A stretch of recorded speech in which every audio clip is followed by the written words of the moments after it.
What's up, everybody? So today we got a jam-packed video. We got Apocolypse kit revealed plus the strike characters. We got a nonsense event that is going to trigger me, but Scotty is going to hold me back, bro. And then we got a new up-and-coming content creator who's trying to fill in the void that Philosopher's stock watch left. His name is GangsterKT. I had an interesting conversation with him today. So for this event video, we're going to start with that, and then we're going to talk about Apocolypse and then the events. Scotty, you want to say hello? Hello. There we go. That was take number 4, guys. It works out eventually.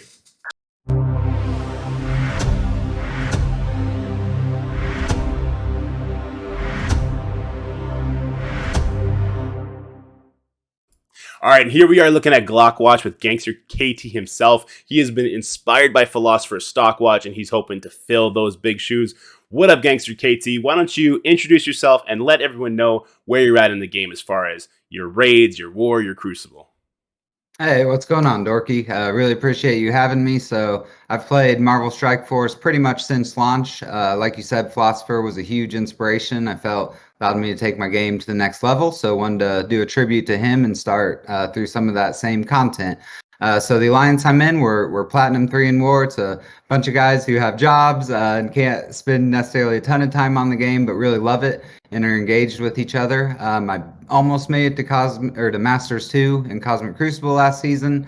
Dropped back down between seasons, but trying to work my way up. So I'd say I'm in game. I'm definitely not at your level, but I love this game. I love the analytics involved and really want to share some tips I've learned over time with others. Right on, yeah. And then when I was reading your information here, this is information that I would give to all in-game players. So, like, my stamp of approval goes on what we're about to talk about. Why don't you run us through the mob rules and your other sections on here? Yeah, so the mob rules I think are most important. For those who have seen Fight Club, it's obvious, but rule number 1 has to be not to talk about the mob. So gotta get that out of the way. Number 2, I love PvP, so I think it's important to make your PvP teams as big as possible and your raid teams as big as needed to make sure you can do the content there. Rule number 3, with the power creep in this game, with what they're doing with new characters, I think you have to keep your mind on prioritizing those new characters. If you have limited resources, you aren't going to get everyone up you want. So make sure you just keep moving forward and keep focusing on those new characters. Yeah. Number 4 is identifying the power on the teams. I think the best example of that is Taskmaster. You can put, a lot of investment in him, minimal in the other guys, and really get about 95% of the value for that team. So go into that in more detail on the channel, but important to really prioritize that and not just take everyone up equally. And then the last rule, I think never recommend anyone spend money on a mobile game, but if they do, I think that $50 first character offer is definitely the best bang for your buck. Really, this is my hobby and allows me to play it at the level I want to, being able to get that character to 4 or 5 stars usually after their release. So if you want to spend money, I think that's the best place to do it. Yeah, I agree. The new characters, the kits, the power creep, but just if you're going to spend money, it should be on new character stars to get that initial jump. All right, why don't we talk about your sections here? We got Gaining Favor, Pouring Cement, and Mafia Recruits.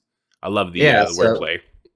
Hey, thank you. It was fun to do it that way. So Gaining Favor, those are teams that I feel are currently on the rise. So I try to dig deep there and not just give the obvious ones, work on your horseman teams, but really finding characters that I'm using more every day and I think are still worth considering for investment or definitely keeping an eye on in the future. Yeah, right on. And Pouring Cement. Okay, let me take a crack at this one. This is teams or characters that have a cement block tied to their leg and thrown off a bridge. You nailed it. Yep. All right. Web Warriors, Axemen, Hero as Guardians. I don't think you get any pushback there. Hero as Guardians, though, for a Scourge team, Red Hulk has ran twice now. That leaderboard is going to steadily drop in competitiveness. Mafia Recruits. Okay, this one's very interesting. I'll let you take over here. Yeah, so these are the new guys or the guys that are already in the mob that decide to rework themselves and become more valuable. So just covering my approach to that, I do not have Rebirth in there. Even though they're a new team, they're, again, a raid team, so not where I'm personally focused once they're doing what I want them to do. I think Wakandas is one of the most important here because their value in both Crucible and in War. You get a huge bang for your buck with that investment. I personally just focus on the War Dogs. I'm still learning if that is the best for the new Crucible season, but for me, I'm not going to put the resources in those other 2 older characters. I am just going to keep moving forward and investing in the newer ones. Right on. And then build the arsenal. This is the topic that everyone is super interested in. Where should they use their coveted gold promos? When I read your list and I read your philosophy, I gotta say, I thought it was very interesting, counter to what other people say, but that I couldn't find myself a logical reason to disagree with it. So I'll let you elaborate on that. Yeah, and I go into a lot more detail on this in my video, but to hit the high points, I think the two most important things, one, are committing early. This game is about investment. This game is about, getting value as long as you can. So not pondering a decision for 3 months, and just when you know what you want to do, committing as early as you can maximizes the value of that investment. I think the other thing I want to touch on, I've always felt the Red Star upgrade, or 7 Red Star, excuse me, upgrade is underrated. It is more expensive, but you also get that 15% increase instead of 10. Combat and PvP is all about relative power to your opponents and being able to get that debuff to land. And so I really want to have the best tunes on my team as big as possible. So I typically will not take a guy to 6 unless I plan on taking them to 7 and try and prioritize that 7 Red Star investment. Yeah, I gotta agree. I've been eyeballing more 7 register upgrades than 6 register upgrades. All right, guys. Well, that's going to be it for me and GangsterKT here. We're now going to get over to Scotty and the event blog part of the video. But make sure you go check out GangsterKT's YouTube channel. It's going to be in the description below, as well as a link to his first video. Make sure you show the content creators in Marvel Strike Force some love. And yeah, let's get on to the regular programming. All right, so it only took, I don't know, 10 years is what it felt like this whole Apocolypse experiment has felt like. But we do have the Apocolypse official kit revealed and the requirements for him. What are your initial impressions about Apocolypse? We're going to just talk about it briefly because obviously I got to make a whole video about this because this kit's pretty intense. But your initial feelings, Scotty, what do you got? I mean, he looks good. I don't think he'll be game breaking, and I do really like that he does not require all 4 of the horsemen to like do stuff. Yeah. I think there's going to be a lot of like theory crafting, creativity, whether it be in like war, arena, crucible. Arena probably will end up being maybe all the horsemen, but I think even like putting in Tangled Web there will still, have some plug and play ability, which is cool. Yeah, I agree. When I saw, especially the part of his kit that gives Safeguard the 2 highest non-horseman allies, it immediately got me thinking about like a war team that giving Safeguard will make them great. Like if you can give Rogue and Gambit Safeguard in war, all of a sudden you're kind of facing like their Crucible version, not quite, but a little bit closer to it. And then in Crucible, if you can do that Tangled Web, or if you can do that to Gamma, then you're kind of facing the war version of Gamma, which could be pretty scary. So like you, I think he's going to have some really fun plug and play implications, not just throw your 4 horsemen at him, delete those other 17 or 16 characters that you built along the way. So I'm pretty happy about that. And then the strike characters. We were talking about this earlier. This was a fantastic decision by them. One that I think a lot of people suspected, were hoping for, but we were afraid the rug would get pulled out from under us. So how do you feel about Kestrel and Deathpool getting the nod? I mean, I feel great about Kestrel. I already have her at 17. Yeah, I did it today. Right away when I saw it, I was like, click, let's go. I was like, I have lots of tech and skill mats. Like, why not? Yeah. And then, like, I hope that she's going to be announced later. Deathpool, I think I still have her at 15, so she's going to take some work. But, Yeah. like, she's still a character that I use every day in raids. So I'm very happy with that decision and that it wasn't a bunch of BS as well. Yeah, me too. Like, I think Kestrel's going to have plug and play potential for at least another year. And as far as Deathpool goes, I think she'll still be a mystic character that we're using in the raids for at least another year. Because she does that speed mechanic, the energy mechanic. So she's like Thanos, but also like a Nick Fury giving that much speed. So it's very interesting. Her damage isn't what you want anymore at the current power creep level. But otherwise, she's still pretty great. So yeah, thumbs up for this. Now let's go give them a bunch of thumbs downs for the events. Okay, so before we get to the main attraction for this video, if you will, that Alliance Gold event, we got to talk about our weekly side quests. So we got the Ghost Blitz on January 30th. Terrible Pimtech team. Hopefully they get a rework. If nothing else, they unlock Jubilee, who will help you unlock Adam Warlock. Obviously, this means absolutely nothing to you, right, Scotty? Unless there's a Blitz event happening during this time. I think we're still in that Blitz credit Agent event. Venom. So, but I mean, that's like one rotation to get like the milestone credits from it, and then I hope to be done before then, but maybe it'll help me finish it completely. Fair enough. Then you got the Ebony Maw unlock window, whatever you want to call that, where you can unlock these super useless legendaries that should just be always available to be unlocked by this point. Get on it, Scopely. Make that a feature, because no one should be waiting to unlock Ebony Maw. We got, what is this, the 4th or 5th Morgan Scourge at this point? We're getting pretty far up there. Yeah, we're getting pretty high up there as to how many Morgan Scourges have been run. Hopefully this means you don't have to be leveling up your Dark Hunters or your Web Warriors as much, because now both of those teams have been thrown in the dumpster. Web Warriors, they got replaced by Rebirth. Like a 400k smaller Rebirth can do what Web Warriors do. And Dark Hunters just got hit right in the mouth by Mobile Gamers spreading that Captain America thing. Thanks, buddy. Dark Hunters. Yeah, that's another video there as well. We got XP Throttle. That doesn't matter to us, but if you're a new and upcoming player, then that'll help you kind of level a bit faster. Levels 80 to 90, when you're actually putting those levels on the characters, make a big difference if you don't have the gear at that point. Loki and Shang-Chi costumes added to the store. This just means you can buy them with like the generic store currency. Either of these costumes interest you at all, Scotty? I feel like, don't we already have the Shang costume? That's an old costume. Or is it a new costume? So these are both old costumes that had a special currency, but now they're going to the main store with like the generic currency that you get, your other ones get converted into. And no, because I already have them. Fair enough. Yeah, I think these ones were given out. I think the Shang-Chi costume might have come in a strike pass. Not too familiar. Yeah. Sunfire and Dazzler strike pass happening on the 1st. How do you feel about this? And I know the Mojo Pass got hyper speed, right? Like it's now 14 days. Still the same rewards, but you finish it faster, so you should be completing it. Did the Strike Pass as well? No, it's just the Strike Pass that's been doing it. Oh, okay. Mojo still takes the same amount. Mojo still takes the same amount. Oh, okay. How do you feel about Sunfire and Dazzler? Do you got those maxed yet, or you can use a couple more shards from them? They are max, so that will be Ultimus credits for me. Yeah, that's too bad, because I really like those. That's the one that has 1,000 cores and a lot more of those catalyst parts. So that's kind of the more appealing one for the super sweaty endgame players. But yeah, Ultimus shards there.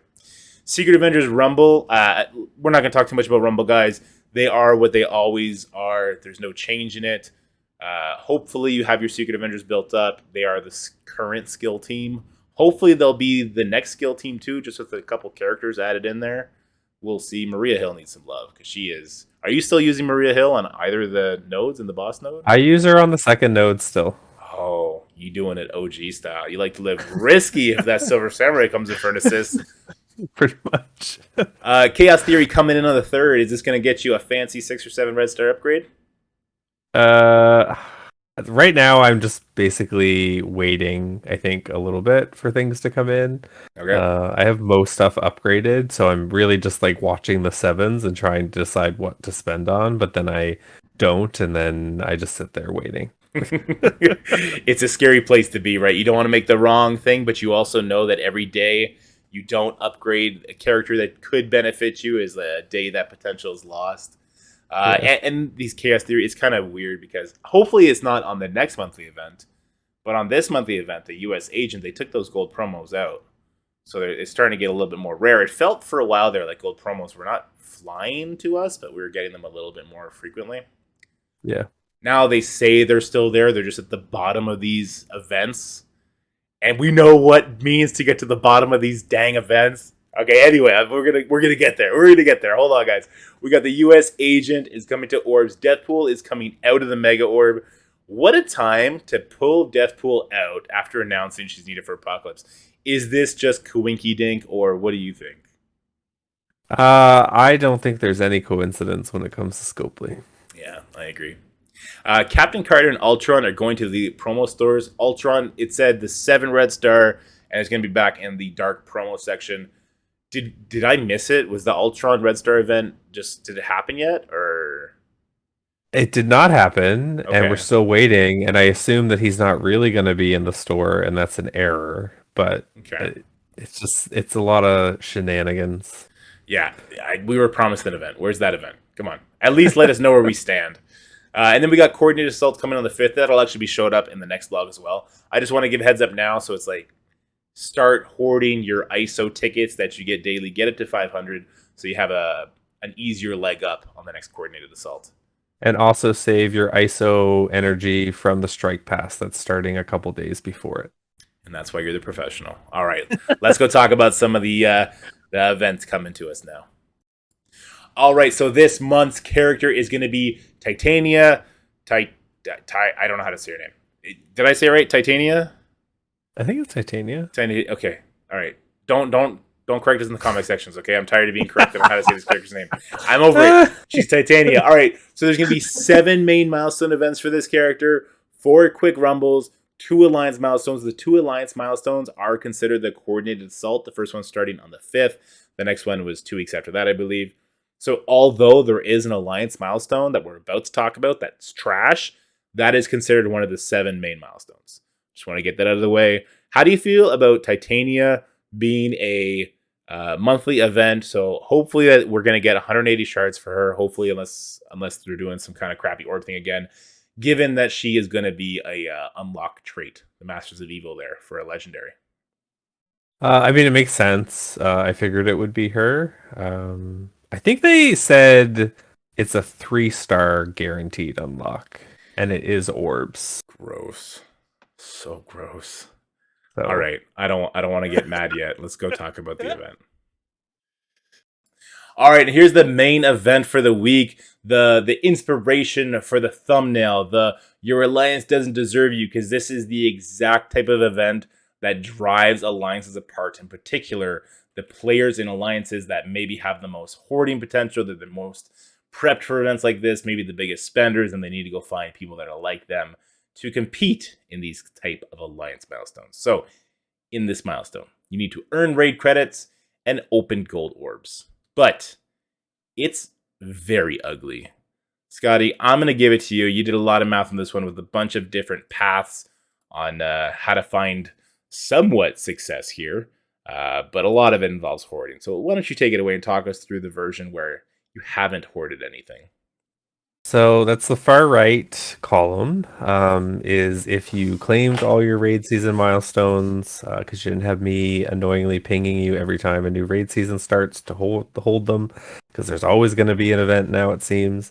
And you haven't saved, 7 days of Doom rewards in your inbox, like I OCD am compulsively doing. Horde Force. It is Marvel Horde Force is the new game mode.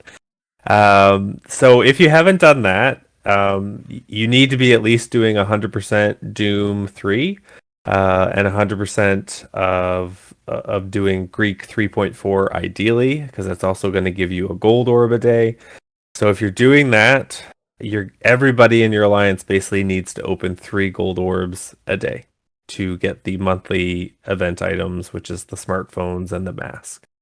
It's only 4 days. If you're not used to doing 100% on raids, this is the time to do it. But unfortunately, people that are in more casual alliances that don't do 100% are going to get punished, and you're going to end up having to spend, open more gold orbs if you want to get those items. It is not a very generous event. And this coming right off the heels of 2 gold spending events where people opened up all their orbs. I'm going to be interested to see, because this is going to be one of the first main events in a monthly event, that it might be very unlikely for a huge portion of the casual alliances to get that monthly event, because not only are they tied their hands behind not having their gold orbs anymore, they'll have to buy them, but they're also tied behind their alliance members doing that as well. So I'm going to be very interested to see the blowback from this event, and hopefully maybe we can get a comment from Archangel or from Scopely that even if you don't get this monthly event, you should finish the Titania monthly stuff. I don't know. This just feels bad. Let's continue on if you did hoard a little bit. So if you did save your raid milestones from the season, and you did save, say, 7 days of Doom 3, then you only really need to spend like 1 gold orb a day, and that's easily going to get you to the monthly items. So Hoarding, unfortunately, does benefit you quite a bit, but you still need to hoard to get it. Mm. Yes, because that's a big 15,000 raid credits in those raid season milestones, and then it's something like 5,000 a day as well from Yep. hoarding your daily doom. Yep. Yeah, that's a big difference when you look at the point allocation here. So very unfortunate, very sketchy, and of course, again, relying on your alliance to hit these rewards, and these rewards do look pretty good, especially the ranked rewards. All right, let's look at what you're going to need to do to finish this event. I think that's what your first column is, right? Yep. So the first column is if your goal is to finish, and obviously not only finish, but you want to rank high because the rank rewards are really good, especially if you get top 10. So I think this is going to be a sweaty event. But if your goal is at least to finish it, then you are going to have to have hoarded your raid season milestones, and that means not just you, but everybody. Everybody's going to have saved 7 days of Doom rewards, and then 100% Doom and Gamma, not Gamma, Beta, every day. But also, everybody needs to open 12 gold orbs a day. Everybody. All right, I'm coming back because this shit is ridiculous. 12 gold orbs a day, Scopely, after 2 gold spending events. Do you think we're fucking stupid? How malicious do you need to get with us? Like how this people often compare this to an abusive relationship, and I scoff at that because that comparison just feels kind of gross when you think about that real world implications. But also, god damn it, like what are you doing here? This is gross. This is just pushing people away. So you're putting alliance mates against other alliance mates who maybe not are as engaged, hoarded as much, don't have as much gold orbs to open up. You're putting huge spenders against non-huge spenders when you look at the rewards. 7 red star Dormammu, 6 red star Dormammu. This sucks. This sucks. This makes me so mad. But Scotty, as always, thank you so much for breaking the math down for us.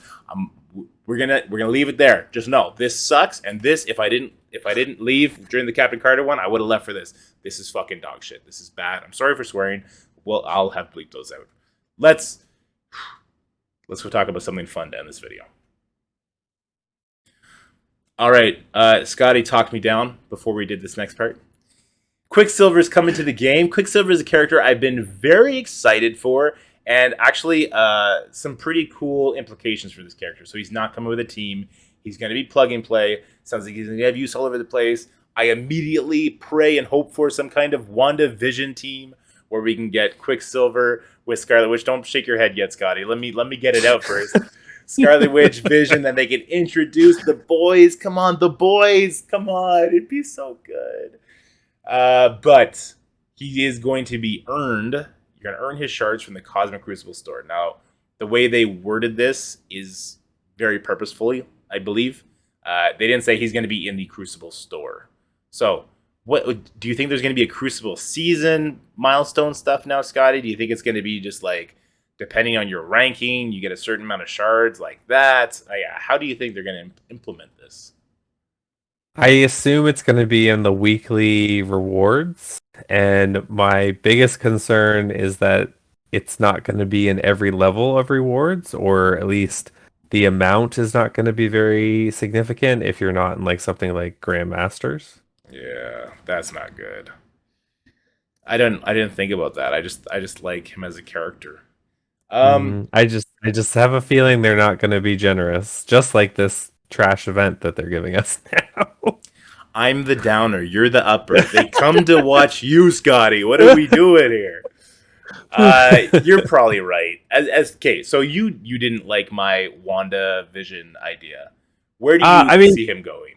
Even when Scarlet Witch and Vision came out, like their synergy together was not game breaking, and it quickly wore out, and then she went on that supernatural team and he just kind of died a little bit. Just like in the MCU, he died, she went on, yeah. And I mean, other than from the MCU, their relationship, at least in the comics, is not always like a together thing, just like her and Quicksilver. So I don't see them having a use together unless they give her a big rework. And it would be nice because she is of the Darkhold. She is the most lackluster of people, which sucks because she is like obviously such a powerful character, and they really just still continue not to do justice to her. Yeah. So it would be cool if there was some type of synergy, but I have a feeling he's going to be very separate. And I do like the plug and play, like just like Emma. It's been nice to have a character that has a lot of plug and play potential. So another speed character would be nice. True.